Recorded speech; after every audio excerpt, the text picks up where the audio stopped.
Welcome back to the channel and welcome back to another quick pick prediction video. In this video, I'll be predicting the welterweight bout between Punahele Soriano versus Miguel Baeza. And how do I feel about this one right here? Is I'm going average confidence Miguel Baeza to beat Punahele Soriano. So both of these guys were actually very, very good prospects at one point. And I thought they would have greater careers. They're like, I can see Punahele Soriano breaking up there. I probably, in my opinion, I never said it, but I feel like he could have been like a top 10 fighter. He probably could go in further. I'm saying this guy gonna be at least be like a top 10, 15 fighter. He's gonna be a guy we're gonna be seeing for some years, like being good. That's what I was thinking. Same with Miguel Baeza. Like this guy, matter of fact, I had more potential Miguel Baeza. I feel like this guy could have, be a guy fighting for a belt. I don't know if he's gonna win the belt, but he probably could be fighting for the belt. But as life goes, it don't always go out the way people expect, nor the people themselves who live in their life to go the way they expect. So it is what it is. But yeah, they both have suffered a lot of brutal losses, but they're still here, and maybe they could turn the tides. At least one of them.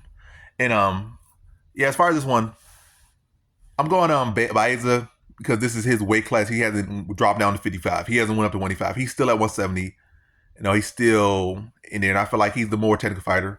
And I feel like he's not really giving up much size. I feel like Soriano was such a big middleweight. And then, coming down, what I feel is, yes, I feel Baeza is the more technical striker, but more technical fighter overall. Punahele Soriano is just looking for that big punch. And also, his last fight, like he just lost because, matter of fact, I don't think in none of his fights you could say, oh, he lost due to physical side. Like a guy just was too big for him, and he was getting taken down, he couldn't get up, or he was getting mad. Like I don't feel like his size was ever the issue. I feel like it was his technique. He started to get too predictable. He started getting tagged a little bit, and he started looking for a big right hand, big overhand. He just become a one-dimensional fighter, and then everyone could take advantage. They could jab him and circle him, and he just keep looking for that big shot and swing and missing like he a mini bull without the horns. That's like he just keep swinging and become telegraph. Then people start to lead up, bait him, and then counter him and finish him. So yeah. And I think coming down to 170, I think his chin going to deplete. I think trying to cut weight now is going to take away from him trying to improve upon his skill set.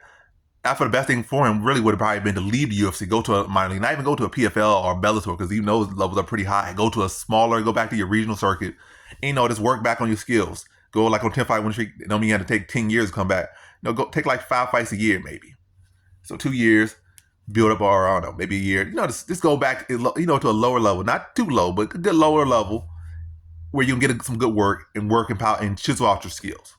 Did come back, and he was still young enough, to do that at several points, and still at this point. But yeah, coming down, I just feel like his chin's going to be diminished even more. His durability is going to be diminished, and he's not going to improve upon his technical skills. And I feel like Baeza was already more technical. But I think Baeza actually still taller. I think Baeza like 6'2". I think Punahele Soriano like 6'1", 6 feet, really probably like 5'11".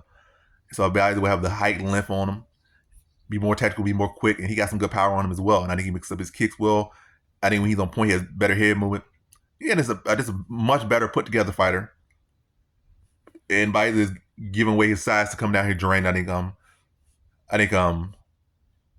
Baeza is going to be able to put together the same game plan that a lot of people did and just follow through on that, movement, inside leg kick, outside leg kick, keeps to the body, jab, and just really draw that big right hand from Punahele Soriano early and often, and keep countering him, make him pay for it, break him down, and I think he TKOs Punahele Soriano in the second round. So in this one, I got Miguel Baeza via second round TKO.